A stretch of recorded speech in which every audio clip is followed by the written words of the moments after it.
Magandang araw po, no? Higit sa lahat sa ating dakilang Diyos Ama at sa inyong lahat mga kabayan. Mga kabayan, yung pag-uusapan po natin, no, sa Exodus, no? Exodus 20 hanggang city, no? Ito po yung pag-usapan natin mga kabayan dahil po ang nakasulat po doon, no, bawal, no, babanggitin ang pangalan ng ating dakilang Diyos Ama sa walang kabuluhan, no?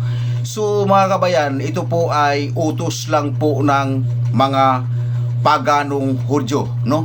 Paganong Hudyo po ang may utos ito, wala pong kinalaman dito ang sino man, no? O ang mga pari o anong religion man, ito po ay mga paganong Hudyo, no? Ang may sabi nito, no, na huwag banggitin ang ating dakilang Diyos Ama sa walang kabuluhan dahil po siya ay namamarusa, no? Ayun ang nakalagay nito. So basahin po natin ito mga kabayan, pumunawaan ninyo, no?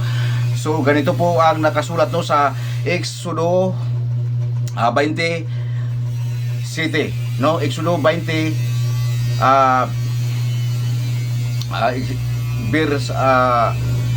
basta Exodo 20, no, hanggang city. So ganito ang nakasulat mga kabayan: huwag ninyong gagamitin ang pangalan ko sa walang kabuluhan.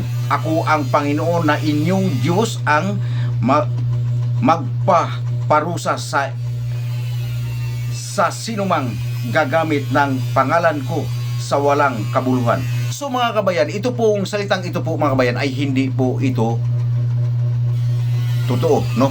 Ito yung sinasabi ng ating dakilang Diyos Ama ay kahit saan ka po pwede mong banggitin ang kanyang pangalan. Kahit saan ka po pwede mo pong banggitin mga kabayan, no? Kasi kung limitahan natin ang pagbanggit sa ating dakilang Diyos kung saan di natin siya pwedeng banggitin, no?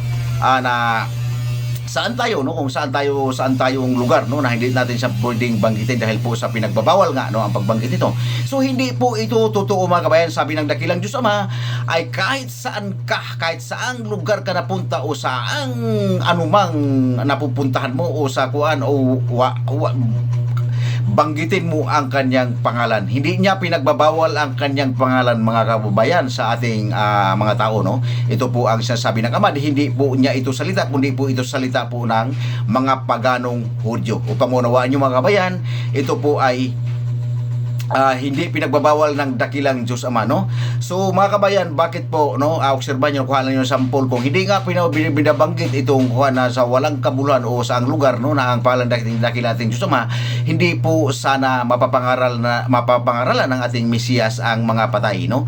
So mga kabayan, kahit saan, no, sinasabing walang kabuluhan, wala namang walang kabuluhan pag bumanggit ka ng ating dakilang Diyos Ama. Walang kabuluhan, puros makabuluhan po mga kabayan. Ito po ang tandaan ninyo, huwag nyo pong limitahan. Unlimited po ang pagbanggit sa ating pangalan nating dakilang Diyos Ama. Wala po kasi ang at kahit saan kang lugar, kahit sa ilalim ka pa ng lupa, no?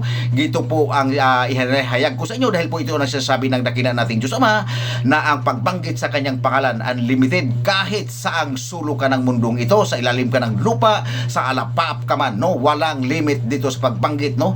Dahil po walang pagbabanggit sa pangalan ng dakilang nating Diyos Ama na walang kabuluhan, no? Kasi nakikita ko yan, no, sinasabi nila kahit sa palengke ginagamit ang pangalan ng Diyos. Ito po ginagamit ang pangalan ng Diyos dahil ito po ay tinuturo ng ating dakilang Diyos Ama na banggitin ang kanyang pangalan, no? So ganun po, no, kahit sinasabi nila bawal sa palengke, hindi talaga po makakabayan bawal. Sinasabi ng ating dakilang Diyos Ama, unlimited. Kahit saan naroon ang tao, kasi ilalim ng lupa, sa ilalim ng tubig, sa lapap, hindi pwede po talagang banggitin ang kanyang pangalan. Ito po ang katotohanan.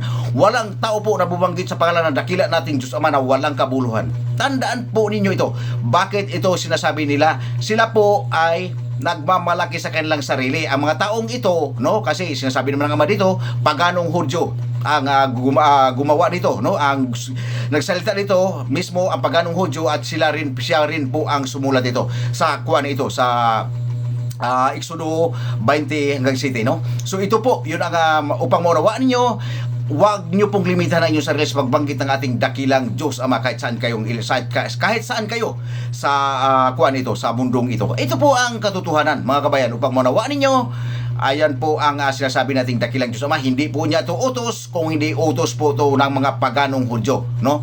Ayun po upang malalaman ninyo. So mga kabayan, magandang umaga po na higit sa ating dakilang Diyos Ama at sa inyong lahat mga kababayan. So ganun po.